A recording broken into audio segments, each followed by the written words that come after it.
Thank you all for joining us today. Welcome to our Mental Health for Employees session with Kaitlin Senkus of Creating Connection, hosted in partnership with the Timmins Chamber and the Canadian Mental Health Association. My name's Carmen. I'm the Manager of Business Services with the Chamber, and I'm happy to be your host for today. Before I begin, I'd like to acknowledge that we find ourselves on the traditional lands of the Matagami First Nation in Treaty 9 territory. Today's session is facilitated by Kaitlin Senkus, registered psychotherapist and founder of Creating Connection. Based in Timmins, Kaitlin specializes in couples and family therapy. As a bisexual woman and couples therapist, Kaitlin brings a distinct and invaluable perspective. Kaitlin is trained in emotionally focused couples therapy, narrative therapy, solution focused therapy, and cognitive behavioral therapy. And I will hand it over to Kaitlin. If anyone has questions as we go through, please feel free to unmute. Kaitlin is welcoming any comments or questions as we travel through today's presentation. If you feel more comfortable keying in your question, please do so in the chat, and we can address it once Kaitlin wraps up. So, Kaitlin, I'll let you share your screen. I'll be here in the background if you need anything. All right, let me just share my screen. Thank you for being here, everybody.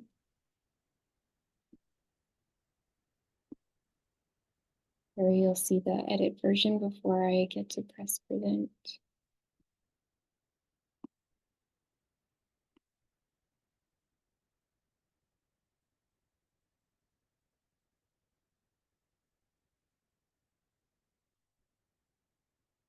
All right. And in my presentation mode, it doesn't seem like I can see the chat, so I'm not able to. I'll nudge you if someone keys something in, or if anyone is comfortable, go ahead and unmute, but otherwise I'll nudge you, Kaitlin. Yeah, sure. If anybody wants to speak up, I'm very comfortable with being interrupted, so feel free to jump in if you have any questions. And we'll have some time at the end as well for some conversation or questions if anybody has anything. But yeah, thanks for being here. Thanks for joining me on Bell Let's Talk Day. I know that I'm soft-spoken, so if anybody can't hear me well, please let me know and I'll try to speak up. But we'll dive in. Everybody can see my screen, I'm hoping. We can. Perfect. Okay, so we're going to talk about mental health today. And we'll be here for just under an hour. And our webinar, of course, is on caring for ourselves and each other. And then just that reminder that our event today is being recorded.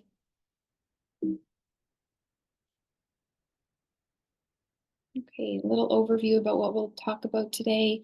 What is mental health, why it's more than just the mind, why it's crucial understanding mental health in the workplace, and some signs to look out for each other and ourselves for when to seek professional help.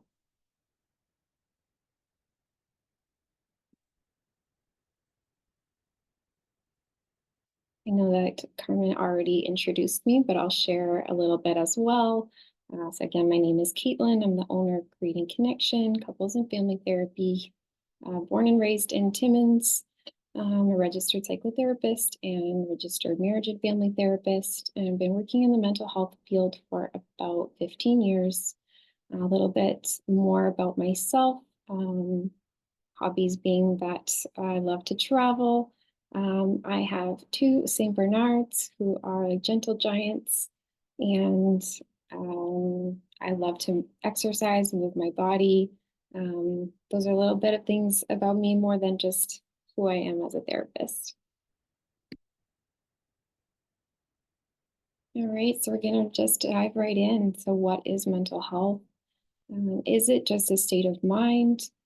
And a myth. So the myth being you can simply decide to be happy or decide not to feel stressed. I know almost everybody in the meeting today has their cameras off, so I won't ask for a show of hands, but I'm sure everybody's experienced at some point in their life somebody trying to tell you, just don't be stressed. Just relax, don't worry about it, as if we can just make that decision in the moment to not feel stressed or to just decide right there in that moment to feel relaxed. So I'm sure we can all connect to that, but it doesn't really work like that. So when people try to, with the best intentions, try to tell us to just be happy, to think positive, we know it's easier said than done. So mental health is not just a state of mind or a decision that we can make.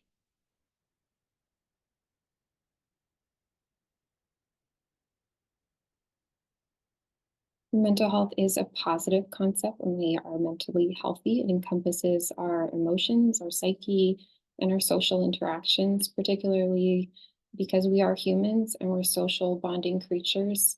Our social interactions with peers, with family, with our partner significantly impacts our mental health.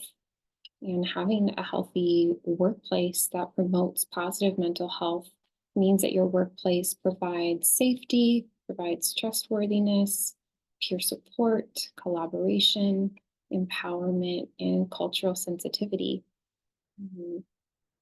These are the 6 core principles for creating mental health, mental wellness in the workplace.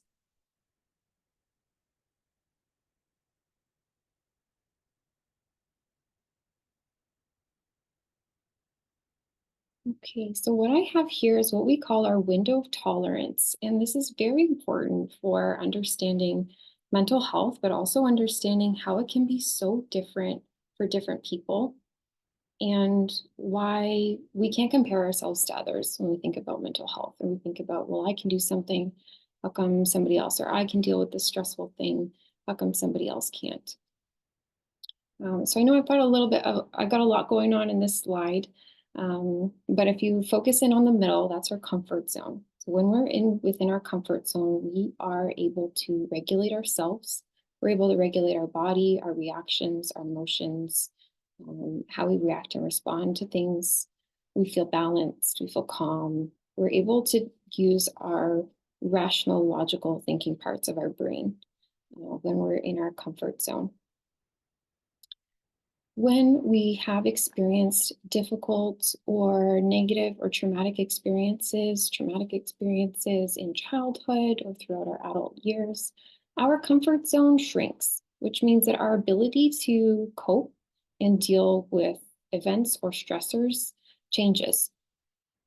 Again, that's why it's difficult to not compare ourselves to others, because everybody has a different comfort zone, a different tolerance for what we can cope with, how we can regulate ourselves. So in the top section, we see our activation zone or hyper aroused zone. When our body goes into this hyper aroused zone, we will experience things like anxiety, impulsiveness, anger, aggression, and it feels outside of our control. It really is our body's response to stress. We can have spikes where we are up in this activation zone. We feel really, really heightened. Again, anxious, angry, impulsive, and we can get spikes into that zone. We can also stay stuck in that zone where we experience chronic stress. On the bottom part, we get into our hypoaroused or shutdown zone. This is kind of our freeze state where we feel numb, we feel down, depressed, low motivation. We might dissociate a little bit where you catch yourself staring out the window into nothing, or zoning out when in a conversation, kind of dissociating or numbing ourselves into our phones, into social media, into television. That's our body shutting down after experiencing a period of hyper-aroused or activated, being very stressed. And we need to understand how every person experiences their window of tolerance differently, again, so that we don't compare. That's why this is so important in understanding mental health, because when people get stuck in their shutdown or hyper-aroused zone, they experience we label that depression. When they stay stuck in their activation zone, we label that anxiety. When you fluctuate between highs and lows, we label that as bipolar disorder. So it's really important to understand how our body is reacting and how everybody is different. Again, that comes from our experiences. It comes from experiences in childhood or negative experiences or stress that gets piled on without properly dealing with it or healing from it. Um, and it changes how we're able to respond to stress and show up in our everyday lives. Does anybody have any questions about this slide before I move on?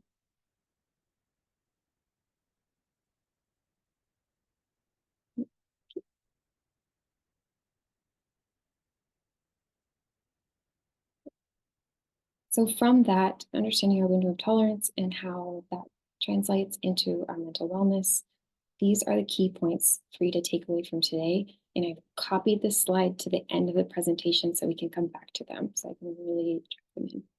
So the key points are that comparison is the death of empathy. And I know that sounds extreme, but really what happens is when we try to compare ourselves to others, it really kills our ability to empathize. So again, if somebody says, I'm really stressed about this, and we say, well, that wouldn't stress me out, so it shouldn't stress you out.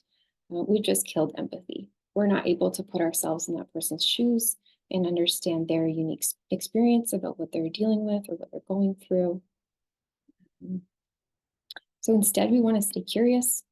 What that would sound like is if somebody comes to you, a colleague or a coworker at work comes to you with a problem, an issue, that we stay curious. And what that sounds like is, I wonder how long this person's been feeling this way. I wonder how intense this feeling is for them. I wonder if they have any supports. So staying curious rather than coming to it with judgment or with trying to relate to or compare ourselves to them. Don't minimize and don't dismiss. This is a common one, and we often do it from a place of having really good intentions because we don't want somebody to feel stressed out or feel down. So we try to minimize or dismiss it by telling them like, that's not a big deal, or you'll get over it, or I felt that way before and I got through it. So it really minimizes a person's unique experience. So we want to be mindful not to minimize or dismiss, and rather to stay curious that what the person's going through is unique to them. And without staying curious and asking questions, we really can't fully understand it. The last key point is having a genuine check-in. So with your team or your colleagues, this is a practical tip for you to take away from today and you can implement today and every day. So a genuine check-in, how are you really? And I talk about this often because we have a bad habit in our society and our culture to say, how are you? Good, you good, and then kind of carry on with our day. And we're not really asking how you are. It's sort of a social casualty that we, just very casually ask, how are you? Good, you good? Yep. So asking, how are you really? And I will ask my team, how are you today? And you're not allowed to say good or fine. And they kind of get stuck because they're so used to, by habit, by default, saying good. But by telling them, how are you? And you're not allowed to say good or fine, we have to really take a second and check in with ourselves. How am I? Am I tired? Am I overwhelmed? Am I happy? Am I excited because there's something I'm looking forward to? Am I anxious because I have to do a presentation today? Genuinely check in and see how people respond. Because people really get stuck on this one. They're so used to saying good and not really giving much thought into it. Try it out.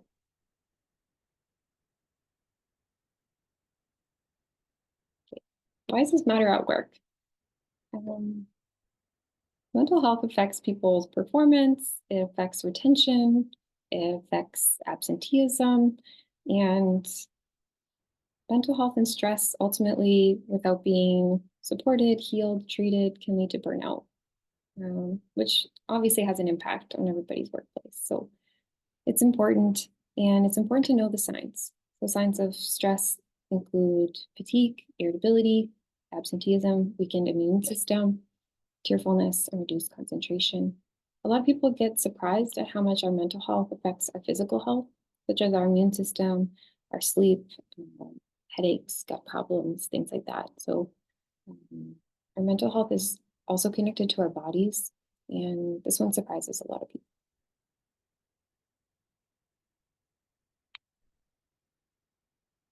Our mental health is integral. And when we are mentally healthy, that's when we're able to tap into those higher level functionings like creativity, um, and being a visionary, going above and beyond. When we're struggling with our mental health or we're struggling with the pieces that are at the bottom of our pyramid, which is our basic needs, our physiological needs for food, shelter, water, um, if we don't have those things, we can't be our highest selves. And we can't tap into those things like creativity, being that visionary, going above and beyond. We don't realize our highest abilities when we don't have our basic needs met. The bottom of the pyramid is our physiological needs, food, shelter, water. We need safety, security. If we don't have safety and security at home, we're not going to function as our best selves at work. If we don't have safety at work, we're definitely not going to function as our best selves. And once those things are met, those foundation pieces are met, that's where we get into our other abilities and love, belonging, self-esteem, and the highest one being self-actualization, where we reach our absolute highest potential.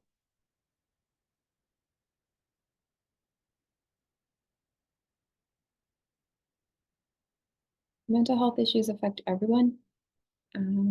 These are stats from recent, the Canadian Psychological Association, May of 2024. So less than a year ago, 1 in 5 people will experience mental health illness every year, and that at least 500,000 Canadians will miss work due to mental illness every week. That is a lot. So this is definitely an issue that we need to be talking about. I'm sure everybody here has experienced being short-staffed, having people off sick, taking stress leaves for their mental health, and the impacts that that has on the workplace.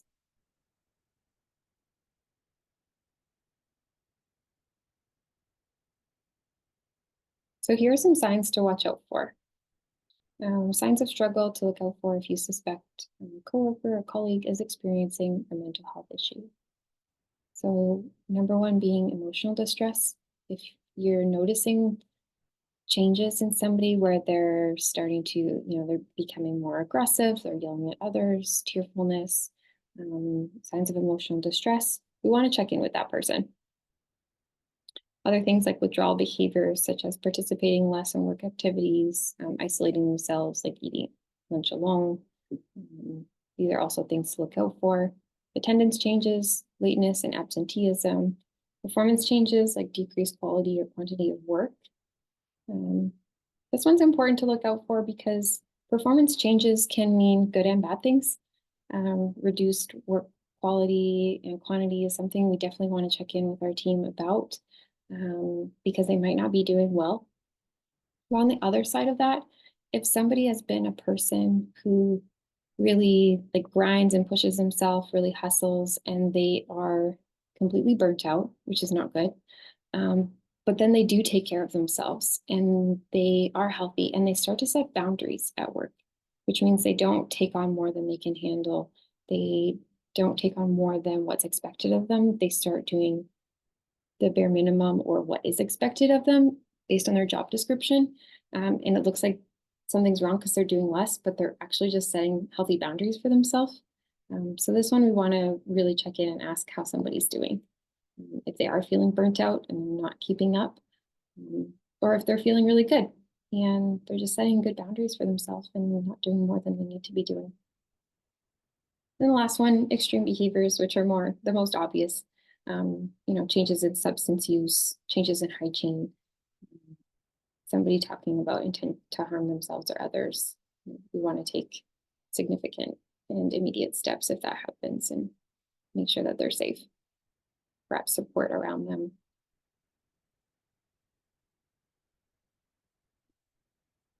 how to maintain positive mental health. Again, some practical tips, and I'm going to talk more about each of these. Talking about it. Talking about it means that we're not dumping on our coworkers or our colleagues or our bosses, um, but we're talking about it a little bit, kind of like how I said we will genuinely check in with each other, kind of like a highlight reel about what's happening. Again, we're not dumping on anybody or going into a lot of detail, but it's okay that if you're not okay, that you say, I'm having an off day. It's okay that if you're really tired, you say, I'm tired, today's not a good day, or today's not a good week. If you're going through grief or loss, that when somebody asks how you're doing, that you don't say, I'm fine, but you're allowed to say, I'm sad today. Again, you're not dumping on anybody, you're not, you know, sharing your whole life story when you're at work, but it's okay to share a little bit, share those highlights about what's happening. Um, it really helps with understanding if we think somebody's fine, but then they're acting different, or somebody's sad and we know that they're sad and they're being isolated, we'll know that they're sad instead of getting into those, cognitive traps where we start to think that it's about us. Like, how come they're isolating? What did I do? Are they upset with me? But if I know a little bit, I know, well, that person is keeping to themselves because they're sad or they are stressed or something's going on in their personal life. And I might not know a whole lot about what that is, but I know that there's something. I'm a lot less likely to make it about me. And like, why didn't they say hi to me this morning? What's wrong? Are they upset with me? Did I do something? Um, when we can understand a little bit, it helps. The second one, taking your breaks. I'll talk more about this. Connecting with others and acknowledging your feelings and other people's feelings.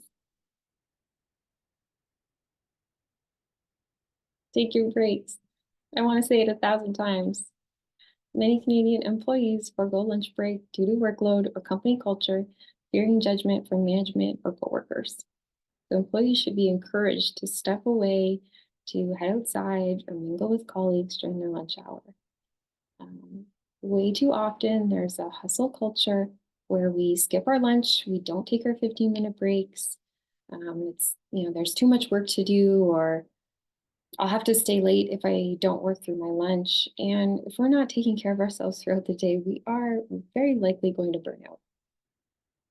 This is really important. It needs to happen on a worker level, but also be encouraged on a management level. And managers need to model this to their team. If managers are working through their lunch, not taking their breaks, they're going to model that to their team and create that culture, that hustle culture where we need to just grind and not take care of ourselves. I know that some people focus better if they can work straight through, um, whereas others, we need those breaks to give your brain a rest. Just stepping outside, doing something else. I know most of us have a bad habit of picking up our phones or checking social media, which is a good break from work, but it doesn't really give your mind a rest where you can step outside or have a genuine connection, conversation with somebody else. Take some deep breaths, just really remove yourself from what you're doing, and then be able to come back with better focus, clarity, creativity. Way too often, people believe that others around them will look down on them or judge them for taking their breaks or leaving work right when they're supposed to. If there's a culture where everybody else stays late, they'll be looked down on or judged if I leave right when I'm supposed to, right at 5 o'clock.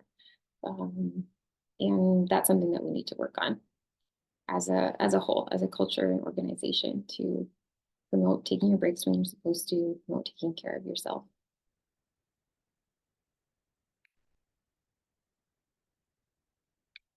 The next one is having genuine connections with others. A lot of times we've gotten away from those traditional water cooler chats, and this is something that really helps people connect throughout the day, to disengage from work, which can be very draining, and connect with other people and have conversation. It helps us feel less isolated and more energized. Something else I often say is no crying alone. We also have a bad habit of, going behind closed doors when we're not feeling well, um, going to the bedroom, or, going to the bathroom and then closing the stall door if we're crying because we don't want anybody to see us cry. And a lot of times that comes from growing up and being told, don't cry, wipe your tears. And so we learn that we're not supposed to cry. We learn that if we do cry, that we're not supposed to let anybody see us. It's very, very isolating and not healing. So I always say no crying alone. If you're sad, tell somebody, let somebody sit with you. Um, don't hide your tears. Tears are as normal when you're sad as smiling is when you're happy. It's an expression of emotion. If you're not doing okay, let somebody know. And acknowledge your feelings. Acknowledge your feelings and acknowledge other people's feelings. So validating yourself. Um, if you're feeling a certain way, to validate that, which sounds like it makes sense that I'm feeling this way, rather than, oh, I shouldn't feel that way. That's silly. That's stupid. I need to just forget about that and move on. Just acknowledge it. Feelings are like waves, they'll come and go, they'll move through you. You acknowledge them, they won't last. And doing that for yourself and others. So if somebody comes to you um, with a problem, with feelings, with a mental health struggle, to validate for them that what they're going through makes sense. And again, being mindful not to dismiss or minimize the problem by telling them, just go away, or just don't worry about that. And they're like, no, I am worried about it. And I need somebody to hear me. I need to be heard, to be seen, to be understood. Mhm. Acknowledging and validating ourselves and others. It's very powerful.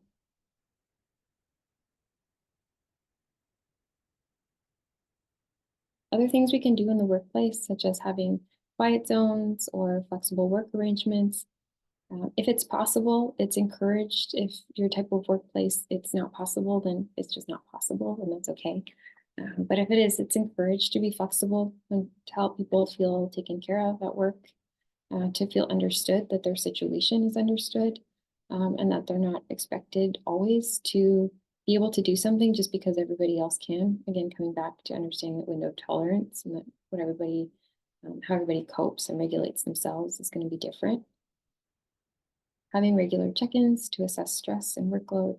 And you can do that on a surface level, kind of daily, having those regular check-ins, but on a more formal basis, whether that's quarterly or bi-yearly, having those really genuine check-ins, not just performance-based, but a really genuine, how are you?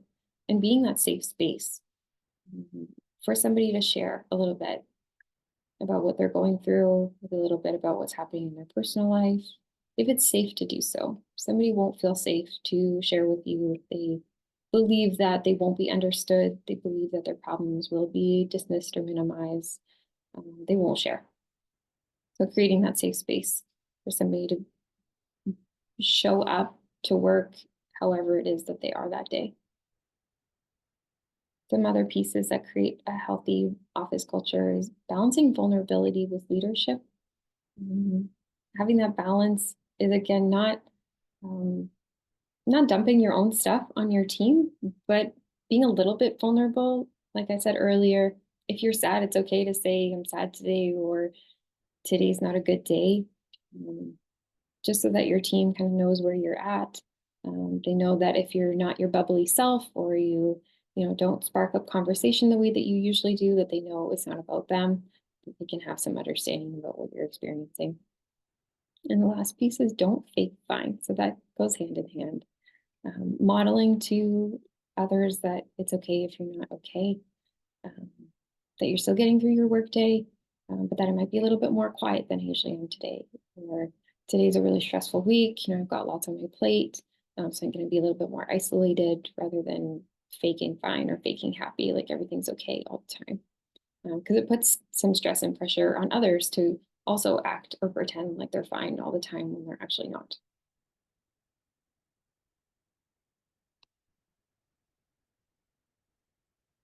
We want to develop healthy coping skills. A lot of these are things that most of you will already know. Coping skills such as deep breathing, affection, hugs, cuddles at home, Mindfulness, physical exercise, social interaction, and creativity. These are skills and tools that help bring your body out of your stress response.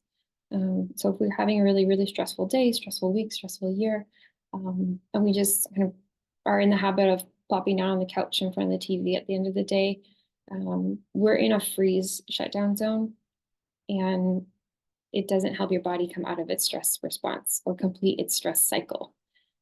Whereas some of these activities, like deep breathing, physical exercise, social interaction, they help bring your body out of its stress cycle, um, which means that we don't fall into chronic stress. Or, stress builds up day after day, week after week, month after month, which leads to chronic stress and eventually burnout. Um, and while most people know about these coping skills and about what you need to do, like physical exercise or doing something creative, deep breathing, um, trying to pack a lot of these things into an already busy week. Like I know I need to do these things for self-care on top of an already busy schedule doesn't actually help us cope. It actually adds pressure and fills our calendar and creates even more overwhelm. So while all of these things are really helpful, we also need to be able to do them when we feel like we have the time and space to do that. And if you don't, then we need to create it. We need to have better boundaries with our time, not staying late at work, not taking on overtime if we don't have the capacity to do it, um, not making commitments that will hinder our time to take care of ourselves. So while these things are helpful, they also need to come with boundaries for our time and space when we can do them. Because doing something like self care, like going for a walk or having a hot bath, we're not actually able to relax into that space if while we're in that hot bath, we're actually thinking about our list of 10 things that we need to get done instead. So that's where we sometimes feel like we're doing these things for self care, but it's not actually helping. We need to actually carve out time to do these things, to take care of ourselves.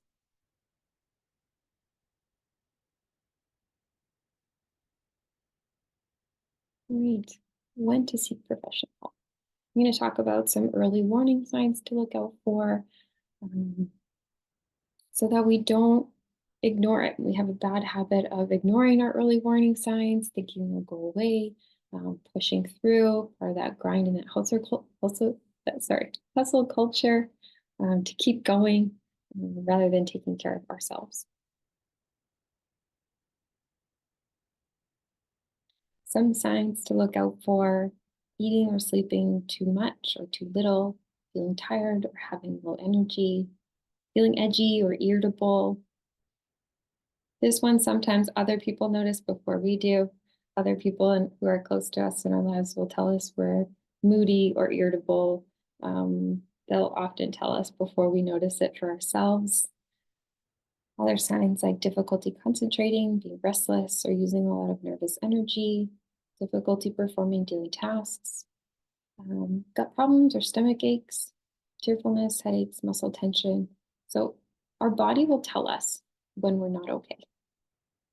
It's not just thinking, am I stressed or am I having a hard time? That's part of it, but also our body will tell us. Our stomachs, our heads, our sleep, our eating, our body will tell you when you're not okay, and you have to listen to it. Your body will be your compass.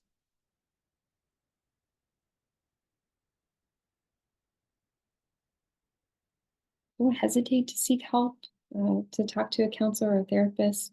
We've come so far from decades ago, breaking the stigma around mental health and reaching out to talk to a therapist for all kinds of different reasons. Where it used to be that you had to have really big problems or um, have severe mental illness to need to go to what we used to call a shrink. That is not the case anymore. Going to see a therapist is as normal as going to a massage therapist when you have a backache, or bringing your vehicle into the shop for maintenance when it's not working optimally. So don't hesitate to seek out for help, and encourage others to seek help. And for all kinds of different reasons, whether that's to manage a crisis, whether that's just to maintain a positive mental health, for deep healing from childhood wounds, from negative experiences, just for self-development or self-improvement.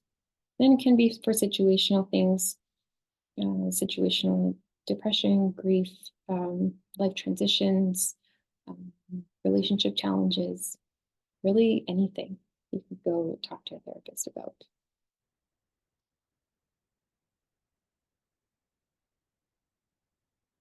My key points again, as I mentioned, I copy pasted this one so I could really drive them home. We can't compare ourselves to others.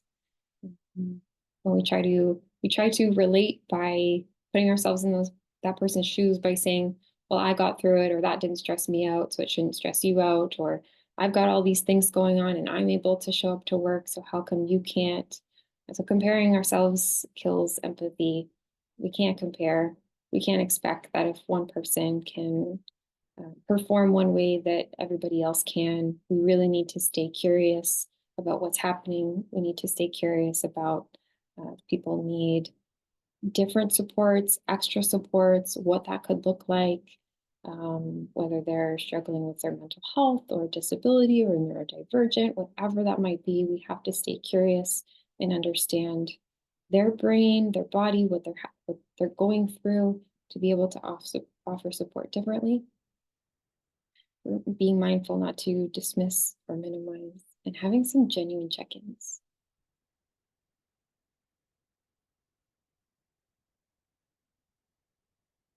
Okay.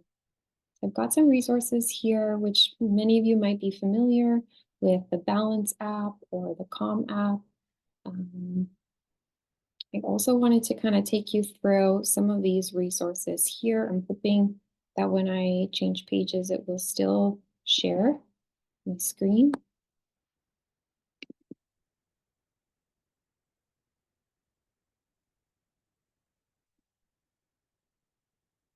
Oops.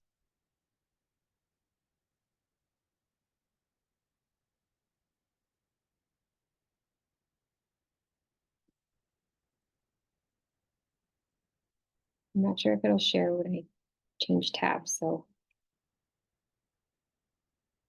are we still looking at my slide deck, or are we seeing the CTRI website?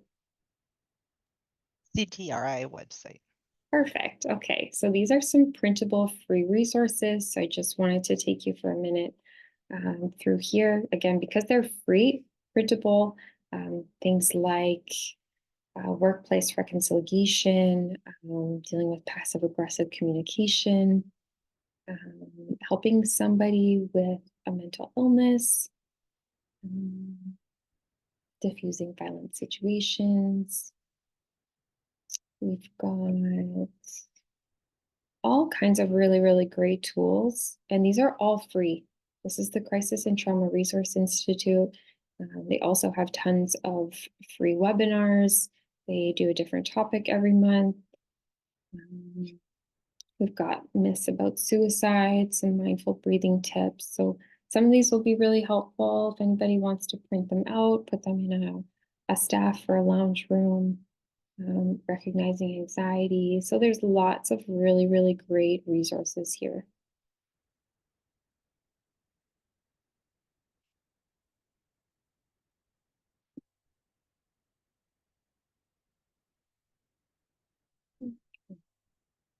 I'll just come back into my presentation.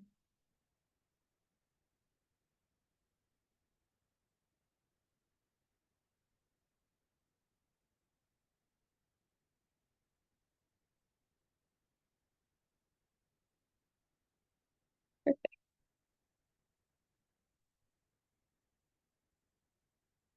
All right. Other resources, naturally, most workplaces have an EAP or employee assistance program where your team can reach out for counseling. They usually get a few or a couple sessions covered for them, which is essentially some case management, providing tools, resources, connecting them to a therapist in their area, counseling, or um, doctor or psychiatrist. And then I put a few of my favorite books here that I thought would be Helpful Burnout by Emily Nagoski. So she talks a lot about what creates burnout and that stress cycle that I had referred to in those self care activities. So that's from that book, Burnout. And then Can't Even How Millennials Became the Burnout Generation. I read this one a couple of years ago and it was really, really eye opening about how that hustle culture was created and why we put so much pressure on ourselves to overwork ourselves. And the last one, Set Boundaries, Find Peace. Kind of self-explanatory.